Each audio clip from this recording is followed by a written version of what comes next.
watching us here from the red carpet of the 21st IBLA Jury Round India Business Leader Awards. This is where, what is decided by the jury goes on in the award ceremony. The best across the board in business and sports, entertainment, multiple categories, disruptors of the year, the ad campaign of the year. Basically, we celebrate leadership, we celebrate excellence. And what better example of leadership and excellence than what our girls did yesterday in the semi-finals of the World Cup, right? So it's all about the women, it's all about female power, it's all about girls. What we do is we will go across to some of our jury members who, to open the batting, we bring, the wonderful power women. We have Arundhati Bhattacharya, who's joining us, obviously, from Salesforce. We're just talking about the force of the women power in the cricket game, etc. What kind of opening batter that we have better than you, Thanks a lot for joining in. Just got to ask you, what do you make of the environment right now when it comes to leadership? And what do you think the strong moat for leadership would be in a time when AI is disrupting everything? So I think what we really need right now are leaders that are agile and resilient, because today's world is very uncertain. And uncertainty can only be faced by people who are willing to sort of accept anything that's thrown their way and to be able to respond very, very quickly. So I think agility and resilience are the two things that leaders need to really sort of internalize in this particular age. Is there a better example than you of both agility and resilience? Because someone who's been heading the largest bank in the country, the private sector bank, to going and moving into a totally disruptive tech arena. So you have been agile, you've been resilient.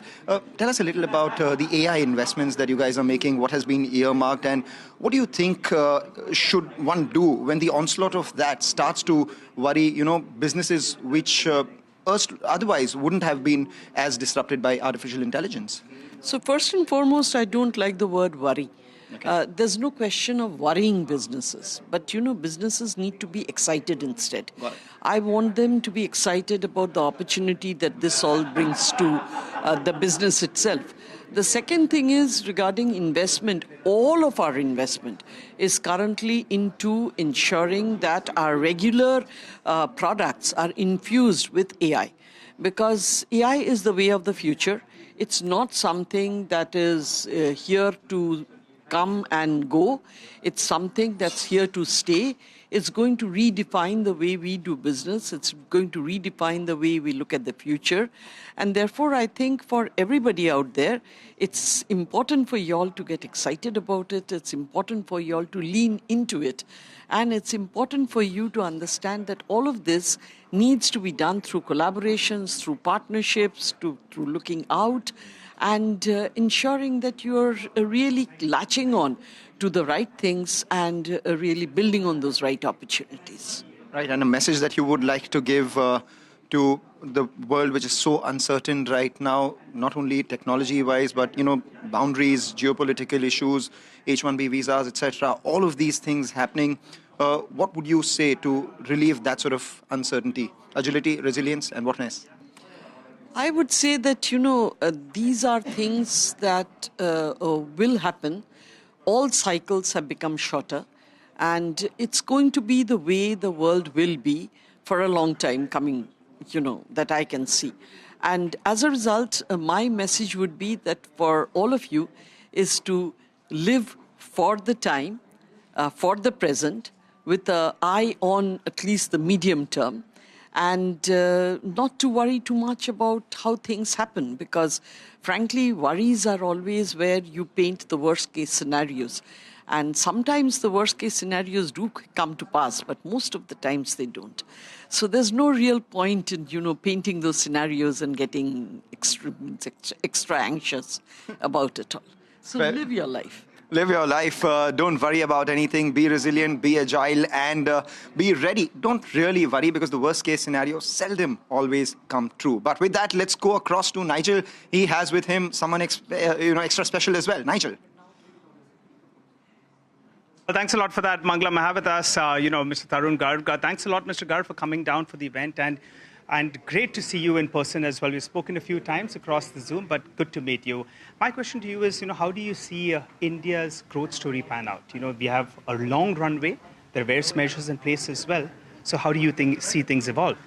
Oh, it's amazing to say the least. I think India is one bright spot in the global economy. If you see, we are poised to become the third biggest economy by 2028.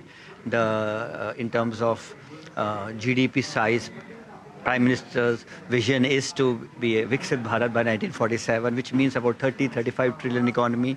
I think 6 to 7% GDP looks very cool because if you see last 1.5 years, despite so many headwinds and macroeconomic challenges, geopolitical challenges, we were still able to navigate them quite well. Even now, the GST 2.0 reforms has really brought in a new boost to the demand in the economy. So I am very confident, and you can see that from a Hyundai perspective, after the IPO, and now, of course, our CEO, global CEO Jose, has announced 45,000 crore investment, and the second phase of growth story of Hyundai in India is beginning. So I think it's all pointing to that the world is looking at India with a lot of interest and a lot of respect. Yeah. And of course, the supply chain challenges is also making India a destination for the world to see and take care. Well, that's right. I think if I spoke to you a few months ago, what would be on your wish list would be GST rationalization. And that's precisely what's happened as well. Tell us a little bit about India's ecosystem with regard to EV, because that's clearly penetrating more. That's clearly developing. How do you see adaptation, pan out on that front? I think that's a very good question. And if you see, globally, people have been talking about the EV chasm happening. But if you see India, last 2 years, we were stuck at about 2.5% penetration. I'm talking about the passenger cars. But this year, what happened? Suddenly, the change happened, And August, September, we looked at almost 6% penetration. So what has changed? What has changed is, I think, a huge push by the government, the PM e-drive scheme, which means that so many charging stations will be installed. Because if you see, the biggest enabler for EV adoption is the range anxiety which customers have. And, once you take care of that anxiety, so by giving him the option of charging at the highways, because people are very comfortable charging at home for intracity driving. But then once they have to go out of the city, then they need that kind of a comfort. So that was one very big driver. The second thing was more and more OEMs joined the race. So we had some very exciting EVs. Even Hyundai launched the Creta EV. We already announced that in 2027 we are going to have a very dedicated EV for India. Yes. So I think the entire ecosystem in terms of more products, in terms of charging infrastructure, in terms of the supply chain, if you see the battery packs, we have already localized. We are talking about cell manufacturing with a local Indian partner. We are looking at powertrains, power electronics, drivetrain. So the entire ecosystem is giving thrust to this EVs. And I believe with the government's vision of sustainability, I think EVs are here to really, really have a tangential growth. Well, final word from you before we let you go. You're going to be the first Indian, to head Hyundai as well. So congratulations on that. What is the big plan that you have for us? Say 5 years down the line, what's the roadmap? If you could quickly tell us on that. I'll be very honest that I'm very honored, and it's a little bit overwhelming to be the first Indian, and I think it really puts in a lot of onus. But if you see, over the last 29 years, Hyundai has been in India. We have done very well. We have got the love and affection of the Indian people, and with the IPO, the aim was to really become truly Indian. Yes. And then you see, like I said, the Pune plant coming in, the additional capacity of 2.5 lakh vehicles, then 45,000 crore investment, and now me being at the helm of affairs. I think the ammunition is set to lead this second phase of growth. Basically, we want to focus on sustainability, on electric vehicles. If you see in the investor day, we had an investor day, yes. And now that we are a listed company, very transparently we shared the next 5 years plans in terms of hybrids, in terms of electrics, yes. And so the whole idea is how really we can contribute to the Prime Minister's vision of making India Viksit Bharat by 1947. And I'm very, very happy and very honored to get this kind of opportunity. Well, it's a pleasure talking to you, Mr. Garv, and good to hear you're sounding very, very optimistic, both on the economy as well as on the auto space. And all the best with regard to your plans to scale up Hyundai here in India. Well, that's it from me, but I think Mangalam's got another guest. Mr. Singh is in conversation with him. Mangalam, take it away. That's correct. We have with us none other than Mr. P.D. Singh of Standard Chartered. Standard Chartered obviously has been partnering with IBLA. First time Mr. P.D. Singh comes in here as well. Thanks a lot, Mr. Singh. Congratulations, and what do we say? We're honored. But I have to ask you, when you thought of the India Business Leader Awards, what is it that your impressions were? And now that you're so closely associated with it, your first time, what have your impressions been? So from the outside, of course, it's one of the most prestigious awards that one always look forward to. And you always thought that the winners were truly deserving of what they achieved. Now, being inside the tent, I find it very difficult to actually, as a jury member, make the distinguishing between the two, some of the candidates, and they're so close to each other. In fact, when you know some of them, you say, okay, I will remove my bias by looking at the numbers, but even the numbers are so close. So truly, I think very deserving candidates, all of them, and let's see how the evening goes.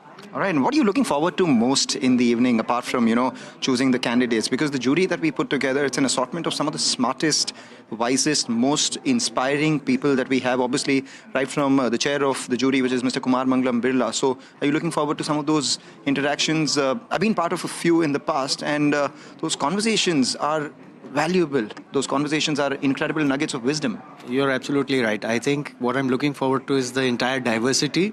We have so many people with all kinds of experience, those that are industry stalwarts, bankers, the legal eagles, etc. So I think a very diverse perspective on each of these candidates will come forth in that, and I'm pretty sure it's going to be a very robust discussion. That's why I was asking you earlier, do you think the time is enough? Do you think we'll be able to take a call in such a short period of time? You'll be surprised, when such assortment of experts come in, decision making is so quick, and that's what tells you that why, those leaders are where they are. So I'm looking forward to that evening as well. But in your experience so far in professional life and personal life, how would you define leadership? How would you define success? How would you define achievement? And how would you define excellence? Yeah, so I think leadership is when you can inspire others to take the baton forward, when you can truly make sure that there is an impact, when those that you have inspired are able to see the differences that they are making in lives of people rather than just the numbers that they report.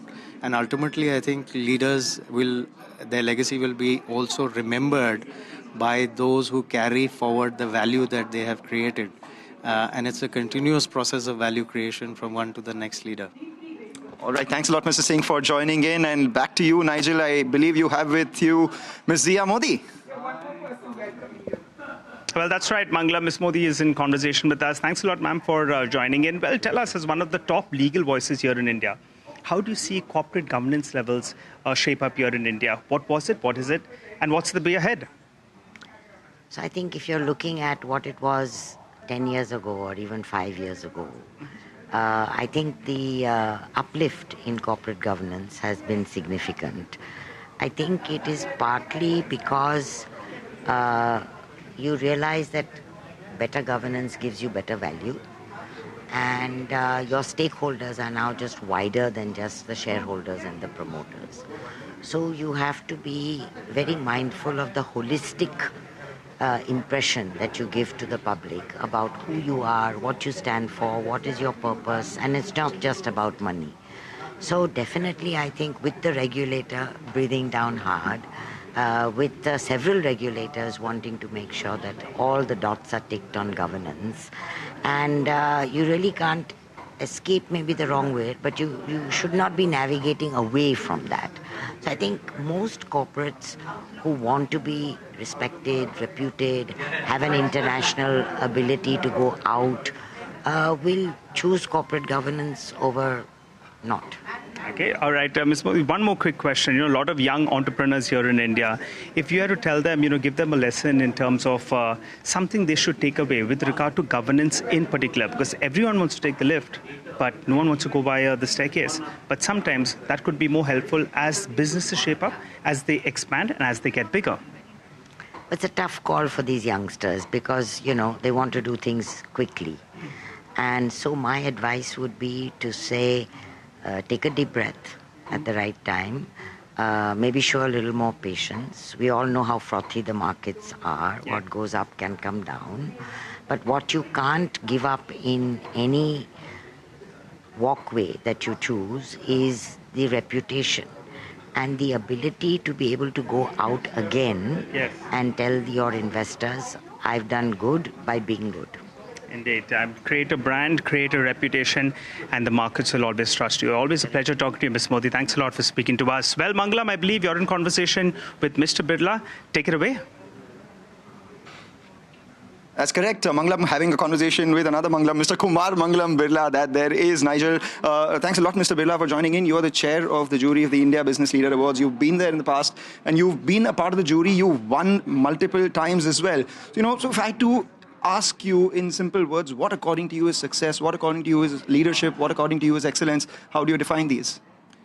Wow, that's a lot of questions rolled into one. I think leadership is about someone who has a target, who is willing to and is able to, get a team around that and create passion in all of them to reach the target and provide the guardrails to do that, give them the sort of what it requires to keep the morale going high.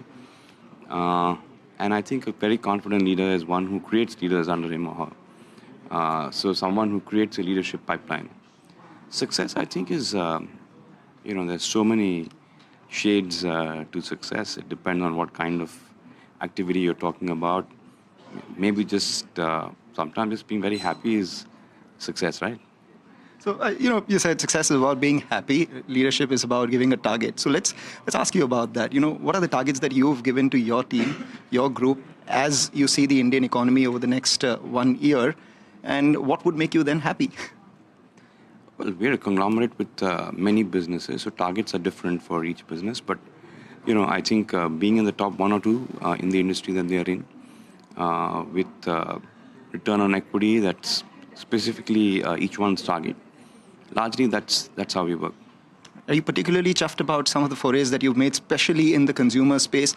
With the GST cuts that have happened, that would boost consumption and the money that people have in their hands. Have you seen that on the ground? Yeah, I think they had a very good Diwali. I think both paints and as well as retail, jewelry retail. It's our first time with such sort of hardcore consumer brands, and it's good to see them having taken off so well.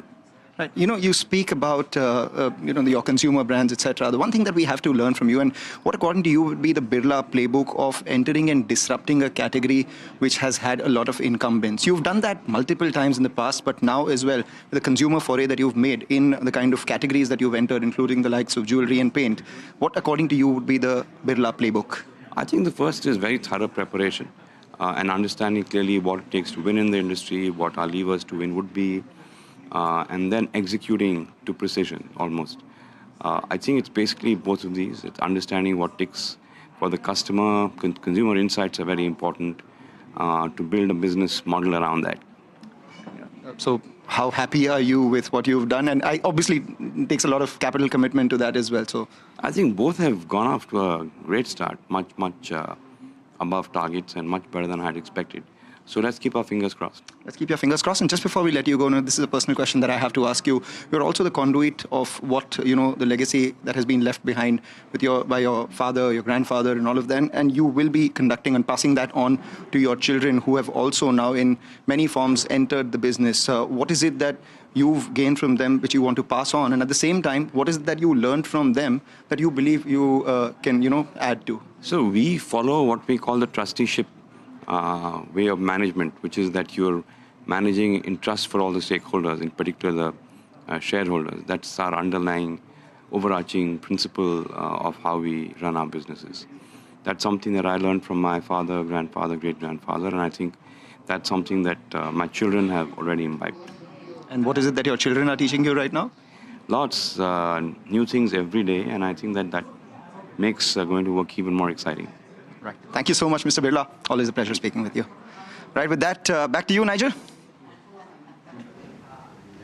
Well, that's right. I'm in conversation with Dr. Reddy. Dr. Reddy, thanks a lot for joining in. There's so much of focus on technology, but in the business that you deal in, you'll have to balance it very, very, carefully, because technology as well as patient care. How do you balance the two? There's no going away from technology, and I think as responsible healthcare providers, we have to see what is best in class and see that the patients get it. And we're constantly doing it, consistently doing it in the area of cancer care, or whether it's cardiac, or in the intensive care spaces. Technology is extremely important. AI comes in a big way, and it's helping us with quicker, faster diagnosis. It leads us in the right direction, and I think that that's a great boon to the way diagnostics and technology is working out. But I'm constantly telling our teams, our clinicians, or maybe everybody who comes in within our hospitals, is that you can never replace high tech with high touch. And it is the intuition of the clinicians, it's the intuition of the people who are looking after our patients, which makes a huge difference. And I think technology has to be used well, it has to be used wisely, but we can never forget the fact that high touch can never replace high tech. All right, high touch can never replace high tech. Well put there, ma'am. Since we are at a leadership summit, tell us a couple of lessons you would like to tell young entrepreneurs out there, young budding entrepreneurs. They have a vision, but if you would like to give them a couple of words of advice. Whatever you do, I think we need the passion. You need to believe that what you're doing is the right thing, and focus more on getting it right. And there will be challenges, there will be glitches along the way, and don't let that get you down, because it happens constantly. In my industry, I've seen a lot of it happening. But at the end of the day, we are here to make a difference. And India is a great country to be in. And we are in our country, especially the young entrepreneurs, in the right place at the right time. So see what you can do to make it a better place. And there is so much of opportunity out there. And I'm sure that we will see as a country a lot of young and rising entrepreneurs. Well, as a country, there'll be one big message that everyone will be waiting for tomorrow or over the weekend. Our girls in blue, they'll be taking center stage and looking to lift the World Cup. A quick wish to them? Definitely, our girls in blue should do us proud. I'm excited with the fact that, women are taking center stage in the area of sports. There is so much more we can do as a country to encourage them. But girls, good luck. Bring home the gold, bring home the cup. We're all there praying for you and backing for you. Well, thanks a lot, Mrs. Reddy, for speaking to us. Well, Mangalam, on that optimistic note, tossing it back to you. The girls in blue going to bring it home over the weekend, by the way. Bring home the gold, bring home the cup. That's where the word came in from, right? The girls of Indian cricket team making us proud, and perhaps do what maybe we missed out on in November 2023. The boys unfortunately fell short. But we have with us Mr. Dilip Sanghvi. He brings the brightness because he's the founder of Sun Pharma. Thanks a lot, Mr. Sanghvi, for joining in. In an industry which is so volatile when it comes to the external environments, how do you keep yourself sane? How do you stick to a process? And how do you ensure that you are immune to all the external problems that the world may bring? Oh, I mean, my own assessment of our industry is that it's a very stable industry, because pharmaceutical products are used for treating patients who are not well. And that's a process which gives us much more consistent business. However, globally, internationally, there are changes which are happening, especially because of certain changes in Europe and US. But fortunately, I think pharmaceutical industry has not been affected, because there are no tariffs likely to be imposed. There are no tariffs, but there have been some radical changes as well, right? How do you see demand in the US, in Europe, and the unregulated markets? No, I think not very different from what we've seen in the past. All right, and you believe that this will continue, right? Hopefully, yeah. Hopefully. All right. In your own assessment, of the stellar journey that you've had so far, what do you think is defined as excellence, and what is the one message that you'd like to pass on to anyone and everyone who's watching this, looking at you as a source of inspiration? No, I think focus on helping who you treat as your customers. And ultimately, pharmaceutical industry succeeds if you solve problems for the patients. So that's what we've always focused on from the beginning. And what do you think is your message for the pharmaceutical industry right now? What are the challenges that, according to you, they're facing? What are the opportunities here? What are the threats? I see a tremendous opportunity for pharmaceutical industry. India already is the what you call pharmaceutical export or pharmacy of the world. So we're largest exporter of generic products. I think what we need to do is catch up on innovation, and that's something which I see significant progress being made. That's incredible words of wisdom. Thanks a lot, Mr. Sanghvi, for joining in. We have been the pharmacy of the world, but now we got to focus on innovation. That's an optimistic note, Nigel, and an inspiring one. With that, it's to you. Well, thanks a lot for that, Mangalam. Well, I'm in conversation with Mr. Sethi of SBI. Mr. Sethi, thanks a lot for coming down for the awards, and good to have you on the show as well. A couple of quick questions then. With regard to the Indian banking industry, things seem to be shaping up well. What's the next big frontier for the Indian banking system? First of all, thanks to CNBC for taking me as a jury on IBLA. It's always an honor to be there. And as far as banking is concerned, I think we are going through one of the most benign asset quality life cycles in the financial services. And I'm sure with a lot of improvement in underwriting and the way we are looking at and the data availability, the asset quality cycle will continue for some more time. I think the balance sheets of the banks are good and profitability has improved. What banks have to definitely look at is in terms of the customer offerings and the expectations from the customers in terms of intuitive customer surveys, personalized and hyper-personalized surveys. We are now focusing on in terms of technology, digitalization, and without losing the human touch. I think that's a unique feature of Indian banking industry now. All right. Asset quality is looking very, very good. You all are adapting as well to the customer needs. But some bit of a niggle in terms of worry is the credit growth pickup is not yet there. The RBI has clearly pivoted towards a pro-growth focus. Do you think we're in for better times and that credit growth uptick that we'd like to see is just a matter of time?